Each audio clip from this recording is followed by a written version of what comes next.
honorable assistance, monsieur le directeur, messieurs les directeurs et les directeurs de l'établissement, monsieur le responsable du centre numérique francophone, honorable assistance, mesdames et messieurs. Donc permettez-moi de partager avec vous, ce que M. Fahed a dit tout à l'heure, sa génération, un tracteur, ancienne génération, un tracteur, je récapitule un petit peu. Donc il y a aussi des anciens de l'ancienne génération qui s'y mettent et qui essaient donc toujours se mettre au diapason des nouveautés technologiques. Donc j'aimerais partager avec vous, honorable assistance, le récit d'un hackathon qui a eu lieu justement ici au centre même de numérique francophone. Je fais référence au créaton de l'année 2017, qui a été l'étincelle un petit peu de mon engouement personnel pour le numérique. Donc je partage avec vous cela à travers l'articulation qu'il suffit à voir entre la recherche, l'innovation, particulièrement dans le domaine des champs des technologies éducatives. Bien sûr, comme tout le monde l'a remarqué, nous faisons en tant qu'enseignants face à une nouvelle génération, des digital natives, comme on les appelle, d'autres les appellent numérophiles, c'est-à-dire ceux qui sont des fans du numérique. Donc on ne peut pas tout simplement venir du jour au lendemain et leur dire on interdit le téléphone. Le téléphone, ce n'est plus aujourd'hui qu'un gadget qui passe les appels, mais c'est aussi un outil qui sert à ce qu'on appelle le e-learning. D'accord. Et justement, je partage avec vous une expérience qu'on a en tant qu'enseignant. Je fais référence à un collègue qui est présent ici, qui a fait l'équipe avec moi, donc dans ce hackathon, et qui a donc accouché d'une expérience assez intéressante, c'est-à-dire l'usage du smartphone en utilisant les nouvelles technologies, notamment la technologie de la réalité augmentée, l'augmented reality, qu'on a essayé d'adapter à un cours sur le développement durable. Bien sûr, on avait aussi l'intention par la suite de généraliser cet usage du numérique, non pas au cours du développement durable, parce que là c'était le thème du concours, c'était un concours international qui a rassemblé 200 équipes de Parlement.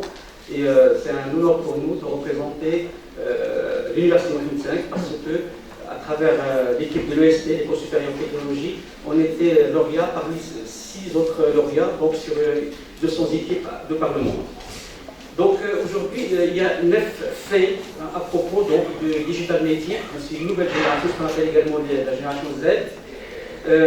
Le premier fait, c'est que, je traduis ici en anglais, 20% d'eux meet the clinical standard for addiction to l'Internet, donc ils sont addicts à l'Internet, on le sait, donc 20% parmi eux sont vraiment devenus addicts, mais il y a aussi le côté positif de la chose, il y a le côté négatif, il y a aussi le côté positif. D'ailleurs, boarded by the traditional lectures in the classrooms, c'est-à-dire qu'ils sont complètement, ils n'aiment pas du tout la façon dont les enseignants utilisent donc les méthodes classiques et la haine que leurs enseignants énoncent. L'autre côté, 90% des enfants et des adolescents jouent à des jeux, donc sur le gaming. Donc ça, on peut parler de quelque chose de négatif, une addiction, mais il y a aussi le côté positif, d'ailleurs, benefits from online educational games. C'est-à-dire qu'ils peuvent également profiter des formations en ligne et aussi utiliser ce qu'on appelle les service games, des jeux sérieux qui peuvent, donc ce qu'appellent les anglo-saxons le edutainment. Edutainment, c'est-à-dire éducation, contraction du terme edutainment, c'est l'éducation, mais aussi l'entertainment, c'est-à-dire le jeu, l'amusement. Un jeu sérieux, c'est-à-dire on applique un jeu, mais la finalité c'est sur l'apprentissage. Ce sont des générations qui sont multitasking, c'est-à-dire ils peuvent faire beaucoup de tâches en même temps, d'accord, et malheureusement, donc, cela réduit la capacité du cerveau donc, à être efficient, donc it decreases brain efficiency as much as 50%. Donc vraiment, ça réduit la moitié de la capacité donc, de leur... Mais s'il y a un bon accompagnement, c'est-à-dire si on cible leurs apprentissages, c'est un petit peu la métaphore de ce qu'on voit dans les enseignes des pharmacies et des officines. Vous avez toujours une enseigne qui montre une coupe drapée du poison d'un serpent. Cela veut dire que c'est question de dosage. Si ça dépasse la dose, ça devient du poison. Mais si c'est utilisé à bon escient, sous contrôle d'un médecin, ça devient du médicament qui, et bien sûr, Dieu sait que l'ignorance est une maladie beaucoup plus grave que n'importe quelle autre maladie. Donc face à ces digital natives, des initiatives des universitaires, et là je cite une chaire de littératie médiatique multimodale, donc au Canada, c'est-à-dire des gens sont déjà sur le qui-vive pour qu'ils prennent en charge déjà ces nouvelles générations et c'est la recherche. D'où donc la thématique dont je voudrais m'entretenir avec vous, comment la recherche pourrait s'articuler avec bien sûr ces nouvelles technologies. Moi j'aurais tendance à éliminer le I ici, je parlerai plutôt de l'innovation pédagogique numérique. Je veux dire par là que je ne fais pas les distinguos entre d'un côté l'innovation et l'autre côté le numérique, mais je voudrais parler plutôt d'une innovation pédagogique numérique, c'est-à-dire études numériques, et c'est de ça que je voudrais un petit peu m'entretenir avec vous, si vous permettez. Donc là, j'ai le dernier rapport qui a été commandité par la ministre de l'Enseignement supérieur en France, le rapport 2018, et c'est le rapport qui invoque que l'innovation pédagogique numérique traduit le fait que le numérique est un levier pour repenser et rénover la pédagogie, en cohérence avec la transformation d'ensemble de la société et de l'économie.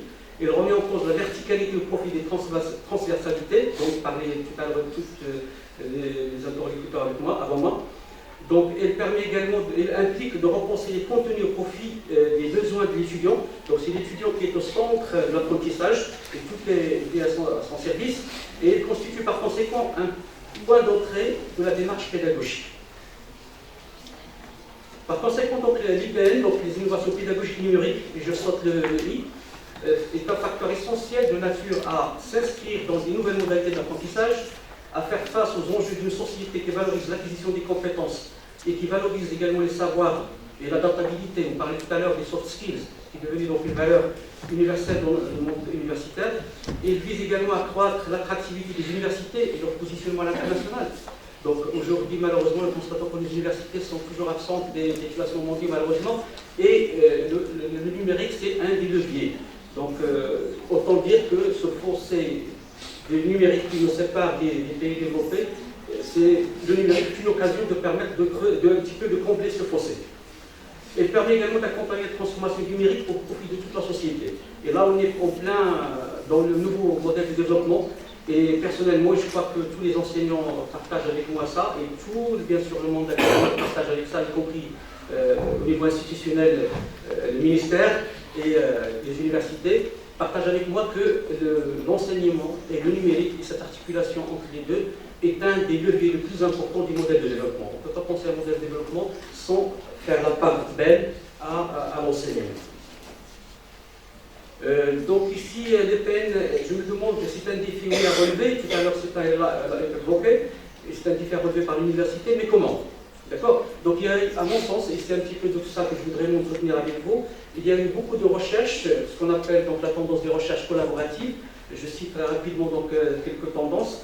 Les recherches action, type collaborative, les recherches design experiment, une tendance anglo-saxonne, l'ingénierie didactique bien française, donc qui normalement c'est un petit peu au même moment que 92, tous les deux sont apparus donc concurremment, l'approche anglo-saxonne du design experiment et celle de francophone de l'ingénierie didactique.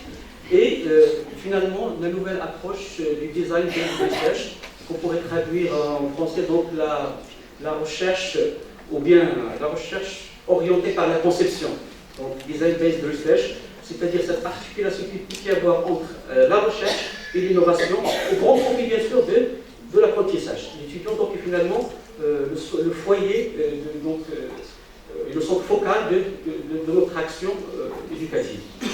Donc je vous ai parlé un petit peu donc, des fondements théoriques de chacune de ces approches. Peut-être par la suite au niveau des débats on pourrait y revenir. Je m'arrête sur la dernière tendance qui est celle du design based research. C'est une approche récente, donc 2007 pardon, qui a été enclenchée par Niven et par Wang et Hanafin. Donc il consiste à concevoir des dispositifs technopédagogiques et des modèles théoriques qui les sous-tendent. Pour ce qui est de son fondement théorique, il consiste donc en un travail collaboratif entre chercheurs et praticiens. Donc le point fort de cette méthode, c'est qu'il permet de faire la rencontre entre les praticiens et les chercheurs pour concevoir des prototypes qui vont être par la suite expérimentés et via des itérations successives. Donc ils vont par la suite aboutir à une amélioration continue. C'est un petit peu l'approche que font les informaticiens et les ingénieurs d'une manière générale lorsqu'ils veulent élaborer un prototype.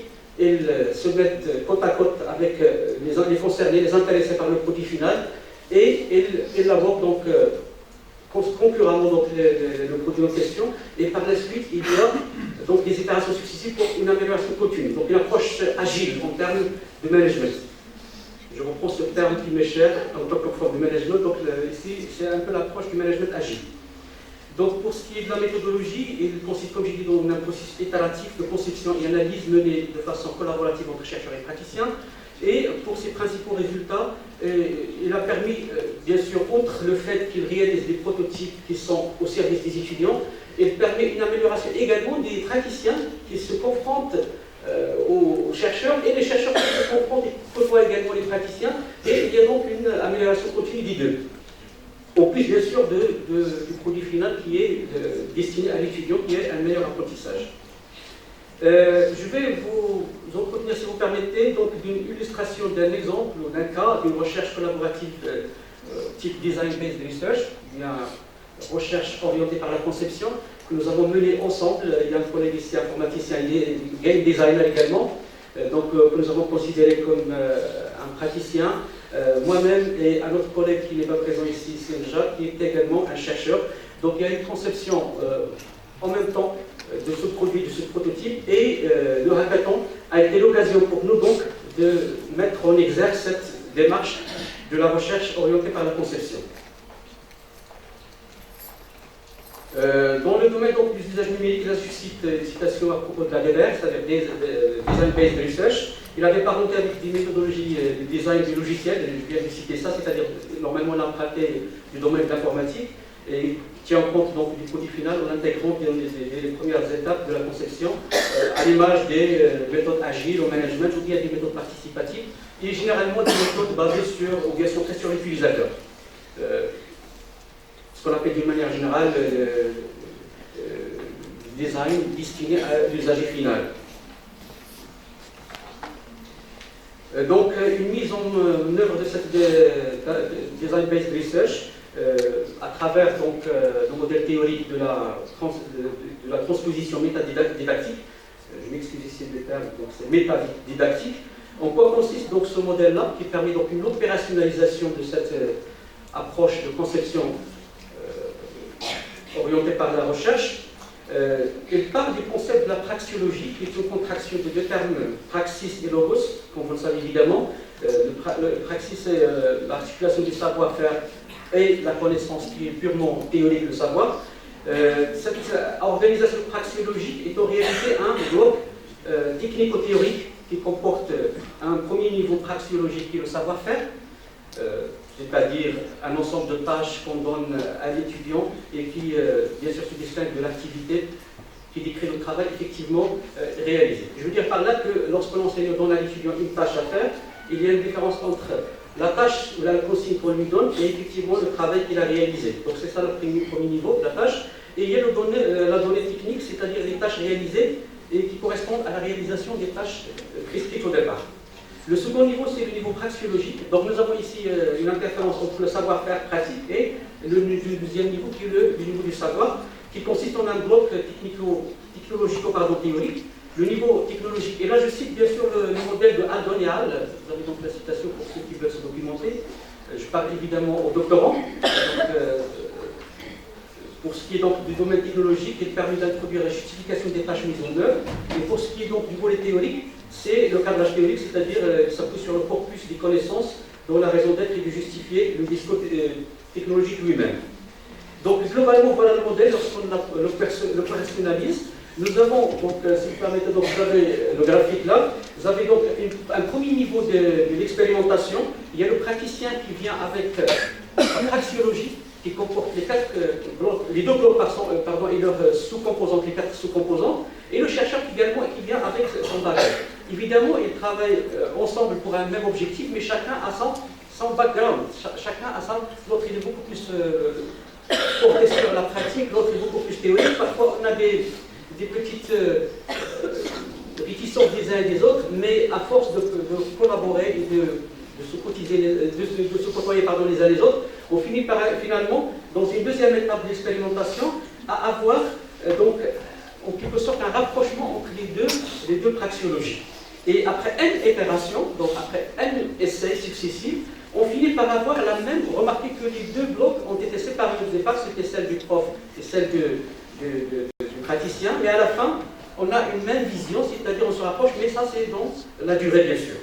Et on finit par avoir une praxéologie partagée. Donc évidemment, cela nécessite, selon nos modèles, un passeur.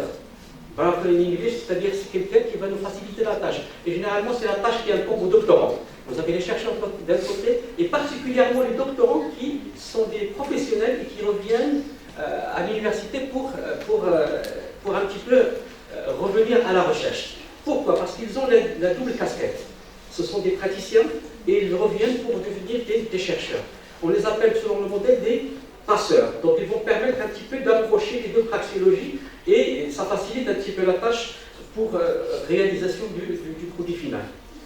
Il y a aussi ce concept de l'objet frontière, c'est-à-dire l'importance des deux communautés qui doivent s'accorder sur l'idée que certains objets leur sont communs. C'est ce que j'ai dit tout à l'heure. Chacun doit comprendre qu'ils sont pour une même cause, c'est-à-dire au service de l'étudiant, mais chacun vient avec son bagage. Il faudrait qu'il aille un objet frontière, c'est-à-dire qu'ils se rencontrent en quelque sorte, chacun doit faire un pas. Moi je suis de ce côté, l'autre est de l'autre côté, chacun doit faire un effort pour qu'on soit dans une médiane, donc un milieu qui va nous rassembler pour l'objectif final qui est la production d'un prototype au service de l'étudiant. Un prototype innovant bien sûr, qui utilise la technologie d'une manière générale. Mais rien n'empêche que l'innovation pédagogique peut également se faire sans qu'il y ait le numérique. Seulement le numérique, c'est un artefact qui va faciliter la tâche évidemment.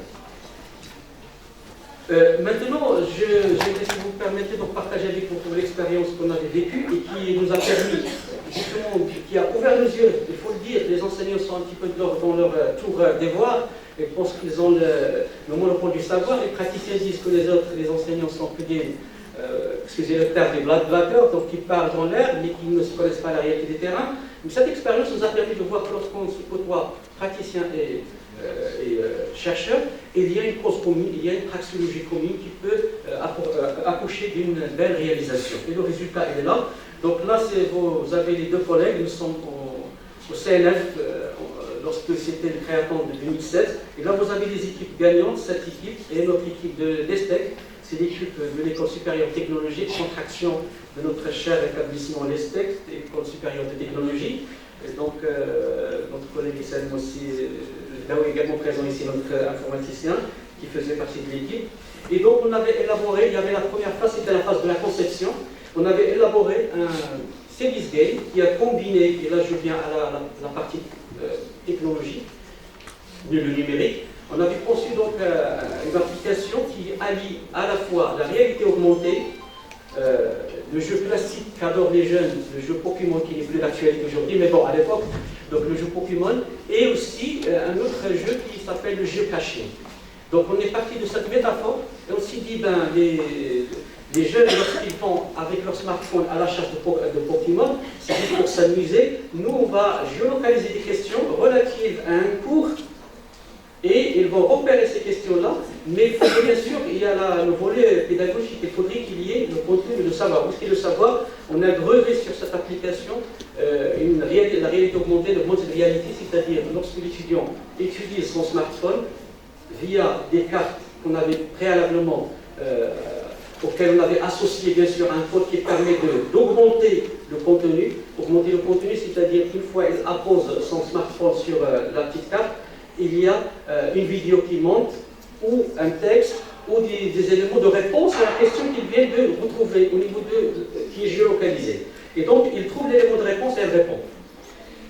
Donc, ce jeu, bien sûr, c'était un concours, donc on était obligé de nous aligner sur la thématique qui était concevoir un jeu, un series game sur le développement durable. Et bien sûr, notre intention à nous, c'est de généraliser cette approche pour tous les cours, que ce soit en finance ou en écologie ou en droit ou n'importe quelle autre discipline. Donc là, c'est vraiment l'expérimentation sur l'aréna de l'école, donc vraiment sur terrain. Là, j'ai des étudiants qui sont en train de chercher les indices géolocalisés qui correspondent à des questions qu'on avait au préalable géolocalisées, à l'aide bien sûr d'une plateforme qui permet ça. Une plateforme pour ceux qui veulent s'y mettre, c'est NoQuiz. Donc ici, les étudiants, à travers leur smartphone, repèrent un indice avec leur smartphone. Puis par la suite, une fois vous avez repère l'indice, la question qui apparaît sur leur smartphone, et c'est une question qui concerne le cours du développement durable, ils appliquent leur smartphone sur une petite carte, là ils sont sur une carte pour pouvoir avoir des réponses à propos de cette question. Il y a une vidéo qui apparaît qui leur explique le contenu. Et vous avez en même temps, ce qui est intéressant, c'est qu'il y a un tracking, c'est-à-dire les étudiants sont suivis sur notre plateforme. Vous avez l'état d'avancement de chaque équipe. Je rappelle que c'était trois équipes concurrentes, et chacune des équipes, l'équipe pouvait les suivre à travers la plateforme pour voir l'état d'avancement de chaque équipe. Donc ici, l'équipe par exemple verte, qui est signalée par le graphique vert, est en train d'utiliser donc son smartphone, utilise la réalité augmentée. La réalité augmentée, ici on a utilisé un logiciel qui s'appelle HP Reveal, alias Aurasma, donc il s'appelle aujourd'hui HP Reveal, et auparavant on avait utilisé Aurasma. Donc vous voyez, ce que je voudrais partager avec vous, c'est un petit peu l'engouement des étudiants. Là ils sont très sérieux, c'est un serious game, mais vraiment ils s'y mettent. Imaginez que c'est le cours qui est également de cette façon. Bien sûr, on peut riposter que cela pourrait dégénérer vers le récréatif. Non, les étudiants ont été assommés que ça va être quelque chose de très sérieux, ça va être noté par la suite. Donc les étudiants, une fois, on a l'évaluation sommative et se mettent au diapason du sérieux. Donc le jeu là qu'on avait baptisé Écolo-Géo, contraction du terme écologie et Géo pour reprendre la métaphore de Pokémon Géo, sauf qu'ici, au lieu que ce soit des Pokémon qu'on cherche, c'est des questions concernant un cours donné qui sont géolocalisées. Donc il y a un système de game tracking, comme j'ai dit, qui permet donc de suivre l'évolution des joueurs. Et il y a même une intégration du score des jeux dans une plateforme d'enseignement à distance. Je rappelle que ça c'était la première phase, nous sommes dans une expectative dans le sens d'améliorer cette expérience.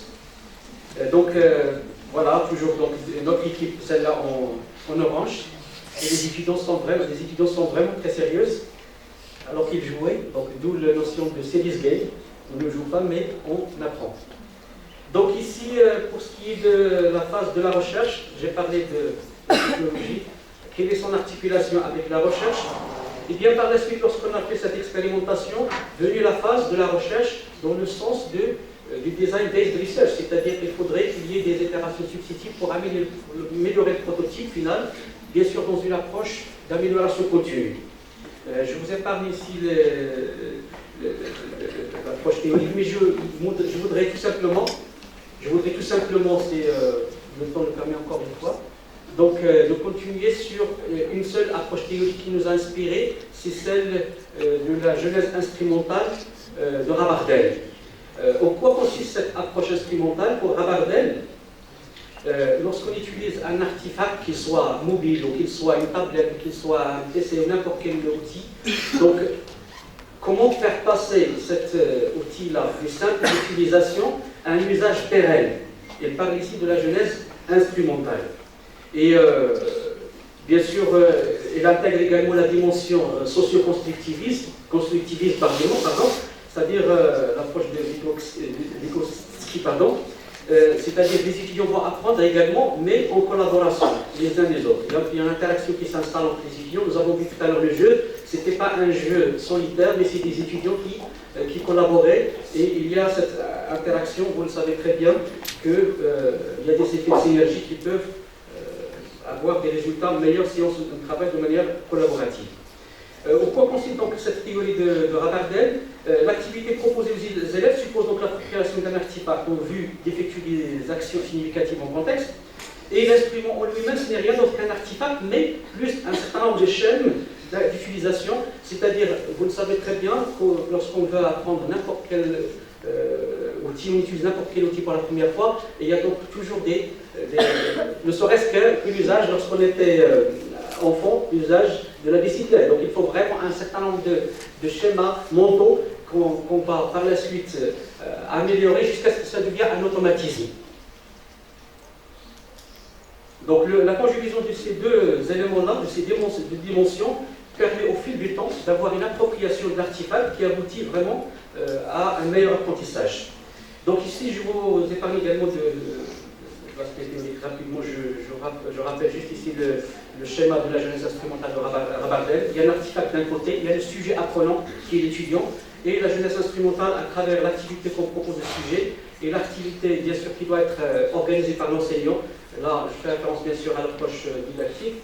Donc ici, ça aboutit donc avec le temps à la réalisation d'un certain nombre de chaînes d'action qui permettent donc l'appropriation progressive de l'artefact qui devient un instrument vraiment à l'usage de l'apprentissage, bien au service de l'apprentissage. Bon, c'est la même idée ici que je reprends, c'est-à-dire l'appropriation, c'est un processus composé de deux mouvements. L'instrumentalisation qui désigne le mouvement du sujet vers l'artefact et l'agisseur de l'artefact. Ici, dans notre cas, c'est le mobile.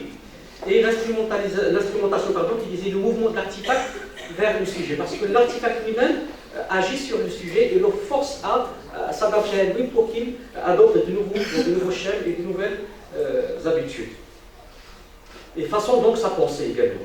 Donc la problématique de notre recherche, parce que par la suite cette expérimentation qui était une conception d'un prototype et donc l'aspect pratique a accouché d'une recherche qui est en cours toujours, bien sûr dans le sens d'une recherche orientée par la conception.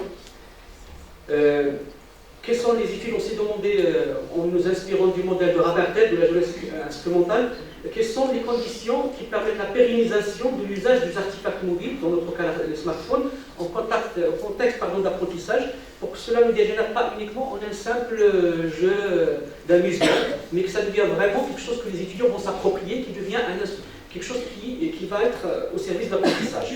Notre question de recherche était comment les apprenants s'approprient-ils ces artefacts en apprentissage et dans la durée. L'objectif était d'explorer le processus d'apprentissage, dans le contexte du jeu sérieux Écologueur, qui combine la réalité augmentée, comme j'ai dit, le geocaching et également le geocaching classique, comme vous le savez, c'est un petit peu la même chose que le jeu Pokémon Go, sauf que les jeunes cherchent des objets géolocalisés également, juste pour le fun. Mais là, les étudiants cherchent les questions géolocalisées pour apprendre de l'appellation Service Game. Donc c'était, pour ce qui est de l'observation, on a observé 9 étudiants parce qu'on a départagé en 3 équipes qui ont été filmées en action. Et bien sûr, on a pu par la suite, bien sûr, analyser leurs interactions et leurs comportements via un logiciel Eline qui permet donc, via une catégorisation, selon ce que vous voulez observer, donc il permet de voir, par exemple, nous on a voulu observer les interactions qui s'effectuent entre l'enseignant et l'étudiant, les interactions qui se font entre l'étudiant et l'artefact, les interactions qui se font entre les étudiants et le savoir, et aussi les différentes, si vous voulez, sous-ensembles, c'est-à-dire l'interaction de l'étudiant avec l'enseignant via l'artefact, l'interaction de l'étudiant avec l'enseignant, mais qui porte uniquement sur le savoir, et ça, j'aurais fait référence au carré médiatique qu'on avait utilisé, voilà, le carré médiatique qui montre ça clairement. C'est-à-dire nous avons ces interactions qui se font entre l'étudiant et l'artefact directement. Ça s'appelle donc une interaction fonctionnelle. Par exemple, on a remarqué lorsqu'on a filmé les étudiants, il y avait beaucoup d'instants où ils étaient focalisés uniquement sur leur écran tactile de leur smartphone. Par moment, ils demandaient à l'enseignant des informations. Par moment, ils se demandaient eux-mêmes, c'est-à-dire les étudiants se demandaient et de se partager les informations entre eux-mêmes, et parfois ils faisaient référence juste au savoir. Donc les critères d'analyse qui nous a permis d'analyser notre expérience via le logiciel Eline, je fais rapide, si vous permettez juste un petit peu les premiers résultats qu'on a pu avoir, et c'est une recherche bien sûr qui est toujours en cours. Nous avons donc catégorisé les interactions des étudiants selon, bien sûr, l'évolution de l'autonomie des étudiants. On a voulu tester est-ce qu'il y a une évolution de l'autonomie des étudiants au fil du temps, c'est-à-dire il faut un petit peu se détacher des artefacts pour se concentrer sur le savoir. On a également observé leur collaboration et on a également vu quel est l'usage qui a été fait de l'instrument. qui est bien sûr le reflet de l'intégration de l'artefact dans l'apprentissage. Est-ce qu'il l'utilise uniquement pour jouer ou bien est-ce qu'il l'utilise pour apprendre? Donc l'autonomie, comme elle a été approchée par le rapport de la durée entre les interactions étudiants-enseignants relativement à la catégorie en question, relativement à la durée totale. D'accord? La durée totale des interactions, par exemple, a porté sur 3 heures, et on va voir un petit peu la durée des interactions enseignants-étudiants, ce que ça représente comme rapport. 1 tiers, 2 tiers. Et puis on a également essayé d'analyser la collaboration à travers le rapport de la durée de l'ensemble des échanges entre étudiants, pour avoir un peu l'aspect collaboratif, relativement donc à l'activité d'apprentissage, mais par rapport à la durée totale des échanges. Voilà ce qu'il en ressort. Pour ce qui est des résultats, nous avons constaté qu'au fil des temps, et là je fais référence bien sûr aux 5 catégories des cas médiatiques ici, vous avez d'un côté le TIC, objet de l'interaction, c'est-à-dire l'interaction fonctionnelle, lorsque les étudiants se portent uniquement sur l'artefact. Le deuxième axe, c'est les TIC en tant qu'outil d'interaction, c'est-à-dire qu'ils utilisent le mobile pour interagir, non pas pour uniquement dire les uns les autres comment ça marche le téléphone, mais non, vous vont se poser des questions à propos de l'usage du smartphone. Qu'est-ce qu'il me permet pour répondre à la question? Par exemple, on a observé que lorsque les étudiants trouvaient une question géolocalisée, ils commençaient à interagir. D'abord, comment faire pour actionner tel ou tel, ça c'est juste interaction fonctionnelle. Mais parfois, ils demandaient comment faire pour répondre à cette question, comment utiliser cette vidéo, etc. Et puis, on a vu des interactions qui portaient sur le contenu, donc qui portaient purement sur le contenu, savoir quelle réponse donner à cette question, etc. Et puis, il y a un petit, je dirais, noise en anglais, c'est-à-dire un bruit en quelque sorte, la régulation, parce que parfois, il y avait des étudiants qui posaient des questions de l'autre côté. Donc, dans les interactions, il y avait quelqu'un qui disait, monsieur, est-ce qu'on va être noté sur ça, est-ce qu'on va s'arrêter? Ça n'a rien à voir avec les interactions concernant notre thématique de recherche, on appelait ça la régulation. Donc le prof intervient pour les remettre dans l'ordre. Donc d'une manière générale, il en ressort de ce résultat que le groupe semble... Donc vous voyez que les résultats montrent que les échanges élèves-enseignants sont majoritairement consacrés au contenu et qui évoluent au fil du temps. On est passé de 55% à 59%. Les échanges élèves-enseignants portant sur les TIC, objets de l'interaction, a diminué au fil du temps. Donc de 25, ils se sont donc fixés à 12. Les interactions enseignants-élèves qui utilisent le TIC, c'est-à-dire l'outil ici comme outil d'interaction, gagnent de l'importance au fil du temps. Et donc pour la dernière interaction qui est consacrée à la régulation, celle-là on a remarqué qu'il augmente. Donc une recherche future verrait pourquoi ça, donc on verrait donc, par la suite. Donc les échanges utilisant l'utilisation de l'artefact majoritairement diminue. L'interaction médiatisée, c'est-à-dire qui utilise l'artefact, a diminué aussi. Les interactions non médiatisées, c'est-à-dire qui passent uniquement par le savoir et n'utilisent pas l'artefact, il a relativement augmenté. Les interactions de régulation, bien sûr, comme j'ai dit tout à l'heure, là aussi ils ont augmenté. Mais d'une manière générale, on peut dire qu'il y a eu l'appropriation progressive de l'artefact. Bien sûr, quelques hypothèses ont été vérifiées, mais il y a toujours, et je termine avec ça, et je conclue si vous permettez, donc qu'est-ce que cette recherche collaborative ou bien design-based research a permis? Elle a permis, à notre sens, une initiation d'une innovation pédagogique et numérique qui a eu un impact relatif. On ne va pas quand même dire que ça a eu...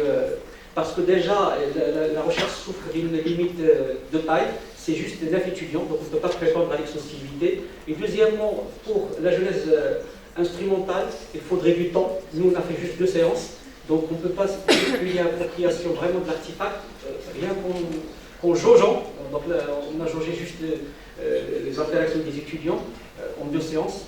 Et donc ça ferait l'objet, j'espère, d'une nouvelle recherche collaborative, toujours en étant côte à côte avec les praticiens. Je vous remercie pour votre patience.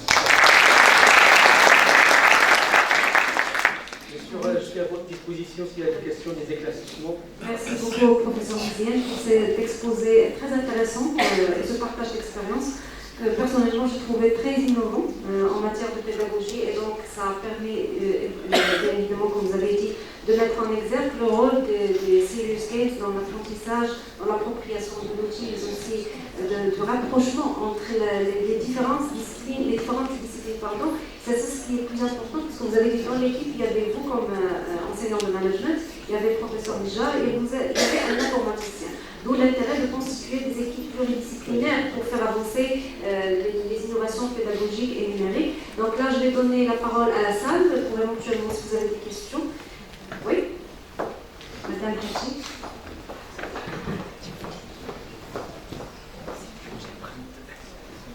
Bonjour, chers collègues. C'est bon, c'est la mienne. C'est pas la mienne.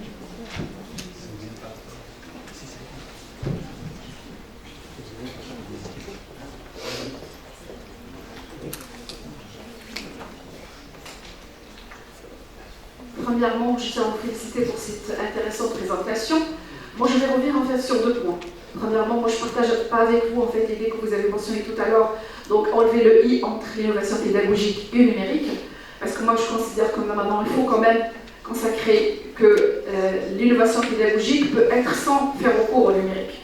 Donc, lorsqu'on dit que l'innovation pédagogique numérique, c'est-à-dire enlever le i, c'est-à-dire qu'aujourd'hui, on parle de l'innovation pédagogique, c'est-à-dire qu'on doit mettre le qualificatif numérique. Et donc, du coup, pour moi, innovation pédagogique numérique, il faut quand même garder le titre parce que derrière, normalement, il y a une façon, il y a une perspective. Donc, parce que lorsqu'on entre aujourd'hui les 2 courants, normalement, qui encadrent l'intégration des TIS au niveau pédagogique, être dans cette perspective déterministe, c'est-à-dire qu'aujourd'hui, l'innovation pédagogique égale l'intégration des TIS, ça c'est un discours qu'il faut normalement le prendre avec beaucoup de précaution, et surtout dans le domaine académique. Et du coup, donc pour moi, donc, je préfère qu'on garde innovation pédagogique et numérique. Ça d'un côté. Vous avez mentionné la théorie ou l'approche instrumentale de Rabardel. Premièrement, je tiens à vous féliciter parce que déjà en fait c'est une théorie qui est une approche qui a été développée en psychologie du travail cognitive, pour en fait étudier l'influence ou l'impact de l'intégration d'un artefact, quel que soit, sur en fait la pratique quotidienne de toutes les façons d'une personne. Vous avez parlé de la genèse en fait instrumentale. Rabardel a parlé dans la genèse instrumentale de 2 processus, en fait, le processus de l'instrumentalisation et d'instrumentation. Et donc lorsqu'on est dans l'instrumentation, donc c'est le mouvement de l'artefact vers le sujet. Et lorsqu'on parle de l'instrumentalisation, donc c'est le mouvement exactement du sujet vers. Moi je vais rester sur l'instrumentalisation. Donc vous avez expérimenté votre outil, alors l'instrumentalisation, le mouvement de vos sujets qui étaient vos étudiants, qu'est-ce que vous avez retenu, qu'est-ce que vous avez soulevé pour en fait revoir l'utilité de l'artefact que vous avez normalement développé. Et merci beaucoup, cher. Merci. Je ne sais pas,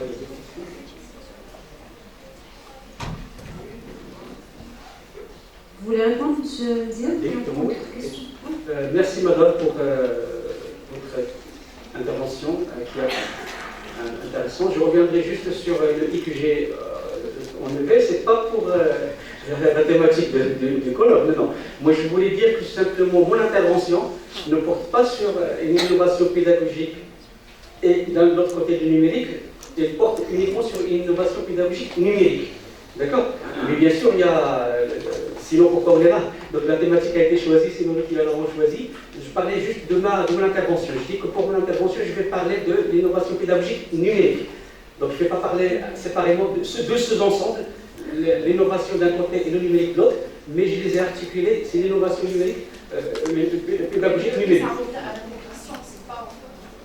D'accord, donc ça c'est juste un éclaircissement à propos donc, de la conjonction. Les mathématiciens en savent quelque chose, c'est l'intersection. Mais pour moi c'est... oui. Je ne suis pas mathématicienne. Non, je dis ça de manière générale, juste pour un peu reprendre l'expression des deux, c'est-à-dire à la fois le numérique d'un côté et de l'autre, de ce ensemble. Là, je suis sur leur intersection, mais une innovation pédagogique numérique qui cumule les deux. Pour ce qui est votre remarque à propos de la jeunesse instrumentale, effectivement... Comment? Question, effectivement. Oui, effectivement. Donc, pour ce qui est de votre question à propos donc, de comment mes étudiants se sont comportés vis-à-vis de l'artefact, évidemment, j'ai remarqué, et ça demande un petit peu, comme je l'ai dit dans la conclusion de mon intervention, ça nécessite une longue durée pour pouvoir vraiment dire qu'il y a eu appropriation ou pas. Parce qu'au début, c'était juste un jeu, on s'amuse, etc. Et comme c'est une arena, on sort de la classe, c'est beaucoup plus agréable que dans la classe, on met cloaque dans les chaises dans la classe, là on s'amuse en apprenant, mais faire la part de l'amusement et la part de l'apprentissage, ça, on ne peut pas le faire ni en une séance, ni en deux séances. D'ailleurs, la jeunesse instrumentale de Rapardel appuie sur la durée. Il faudrait donc une longue durée pour pouvoir justement voir. Mais pour les premières remarques, comme vous voulez, si vous voulez, on a remarqué qu'effectivement, il y a encore cette notion de l'interaction fonctionnelle avec l'artefact qui est beaucoup plus présente que le fait que l'artefact soit utilisé comme un outil d'apprentissage. Et ça nécessite la durée. Donc je crois qu'avec, comme je l'ai dit tout à l'heure dans le début de mon intervention, ça échoua à l'enseignant. C'est à l'enseignant par la suite, comme pour le médecin, la métaphore du médecin que j'ai utilisée tout à l'heure, il y a le médicament, si on en abuse, ça peut devenir un poison. Mais si on utilise à bon escient, sous contrôle d'un médecin aguerri, là je fais la référence bien sûr à l'apprentissage, lorsque on utilise un artefact à bon escient, ça peut devenir donc un outil d'apprentissage, mais si on laisse dévaguer, ça peut devenir... D'accord? J'espère avoir répondu à madame à votre question. Si vous permettez, oui, en fait, moi pour la question de l'instrumentalisation, ça m'intéresse. Pourquoi? Parce que moi j'ai déjà travaillé sur la question. Parce que déjà, en fait, Rapardel, lorsqu'il a parlé de ce processus d'instrumentalisation, c'est lorsque normalement on développe en fait voilà, l'artefact, c'est parce que normalement pour une utilisation ou par un ensemble d'utilisation. Par la suite, en fait, le mouvement du sujet sur l'artefact va en fait être... parfois. Pardon? Parfois peut détourner l'usage. Oui, exactement, mais on doit revenir pour recadrer encore une autre fois l'utilité de l'artefact. Et pour moi, donc, si je reviens à votre recherche, comment vous avez en fait noté l'interaction de vos étudiants vis-à-vis l'artefact pour voir en fait la finalité, pour voir la conception de votre Seven Scales. C'est ça en fait la question. C'était pour moi le processus d'instrumentalisation, ce mouvement, comment ce que vous avez noté en fait à travers l'interaction de vos étudiants avec l'artefact vous a conduit normalement à repenser la conception initiale que vous avez en fait élaborée au départ. Est-ce qu'il y avait normalement des finalités pédagogiques qu'il faut les revoir ou ainsi de suite? Donc c'était ça en fait la question. Oui. D'accord. Ce qu'on va faire, s'il vous plaît, donc s'il y a d'autres questions, comme ça, c'est on va faire une réponse globale. D'accord. Ok, donc s'il y a d'autres questions de la part de l'auditoire, je suis sur la note. Oui.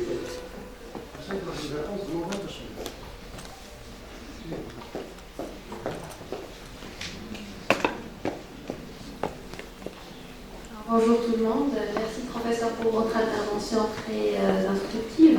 Alors ma question, je ne sais pas parce que je ne suis pas spécialiste du domaine des méthodes d'apprentissage, mais j'ai fait juste une observation parce que vous avez cité Research Design Based Research.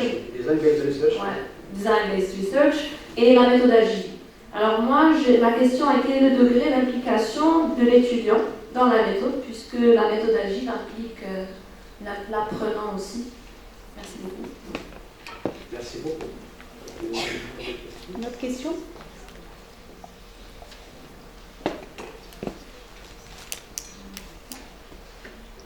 Merci.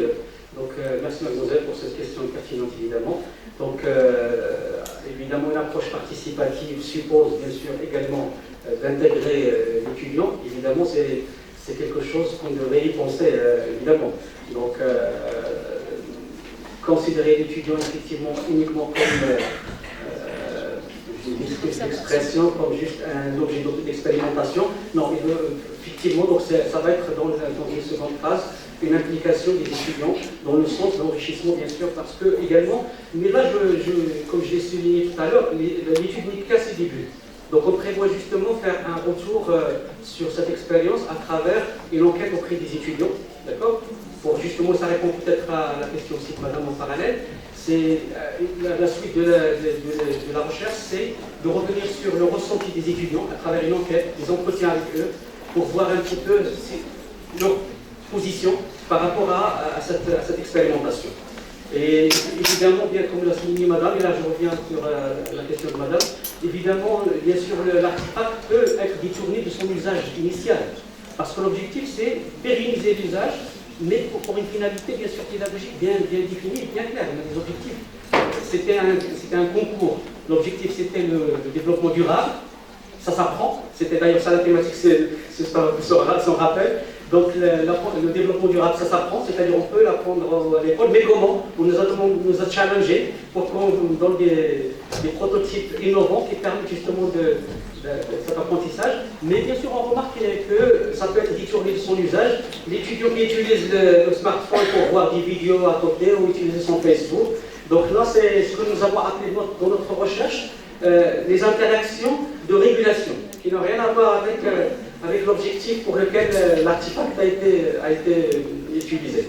Et donc, effectivement, on va revenir par la suite de la recherche, et c'est un appel également à tous les collègues, y compris Mme Selvera, de regagner cette équipe qui est en charge de ce projet. Plus il y a de collègues qui collaborent, mieux c'est, et j'espère que, comme on dit, avant l'entendeur, ça arrive. Nous avons une autre question. Je vous remercie, Sylvie, pour la présentation qui met en exemple un petit peu un cas d'innovation. Je reviens sur le choix, ou bien la particularité du jeu, qui est la géolocalisation des questions. Il ne s'agit pas, je pense, de sortir que de la classe, qui est un espace quand même dans lequel se fait l'apprentissage, selon un management bien réfléchi, selon des interactions classiques, traditionnelles. Donc c'est de passer sur un jeu immersif. Et ce jeu immersif suppose l'appropriation de l'espace. D'accord? Donc c'est pas seulement de sortir dans un espace ouvert, mais encore s'approprier de l'espace. C'est-à-dire comment vous avez pris en charge cette interaction entre artefacts, apprentissage, exposant et l'espace. Merci. D'accord. Donc, Sylvie Daoui, je le rappelle, c'est un membre de l'équipe, chapeau pour les techniques. Donc, l'intérêt de cette interaction entre chercheurs et là également la casquette de chercheurs. Donc, on peut le qualifier dans le design-based research de passeur. Donc, mais dans le sens où il peut à la fois porter la casquette du chercheur et du praticien, ce qui est une très très bonne chose. Évidemment, Sylvie Daoui, vous êtes l'équipe, vous savez que la recherche n'est qu'à ses débuts. Il y a d'autres dimensions qui peuvent être prises en charge donc, dans la recherche, notamment l'appropriation de l'espace, évidemment. Ça, certains, comme j'ai dit tout à l'heure, l'appel et le rappel est fait pour que l'on continue notre recherche. Parce que malheureusement, faute parfois d'encouragement, de fonds, etc., on est enthousiaste et puis à un certain moment on lâche et ça devient une vieille histoire qu'on se raconte. Donc j'espère bien que ça là, parce que ça fait quand même un bout de temps qu'on n'a pas encore réactivé le mécanisme. Donc voilà, avant d'entendre ça arrive là aussi. Merci. D'autres questions pour la salle?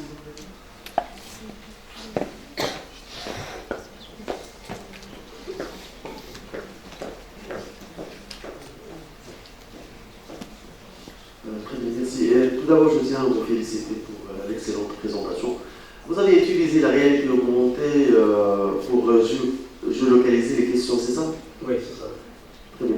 Alors, derrière ça, est-ce que vous avez pu développer un algorithme qui pourrait étudier les interactions et feedback des étudiants?